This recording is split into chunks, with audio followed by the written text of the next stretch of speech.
सा टिक्का है ये अपना अभी ये अपना क्या बोलता है, तंदूरी मसाला। और ये मलाई टिक्का ये मलाई। और ये रेशमी। अच्छा रेशमी और ये ये ग्रीन। ग्रीन वाला। इसमें ये ऐसे बोल दो, इसमें वीडियो में आ रहा है। इसमें क्या क्या क्रीम, दही, क्रीम हो गया, दही हो गया, हाँ आपका धनिया पाउडर हो गया, हाँ। मतलब अजन हो गया, राई का तेल हो गया, नमक हो गया।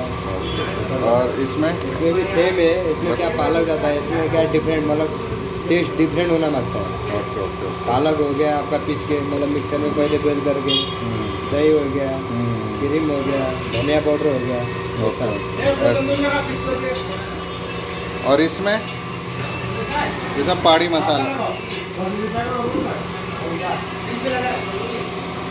इसमें अपना ग्रीन में है, इसमें ग्रीन में है। अच्छा अच्छा ये आखा धनिया हो गया, आखा जीरा हो गया, अच्छा सब आखा ही रहता है। सब अक्खा अक्खा जाता है ना उसमें? हाँ।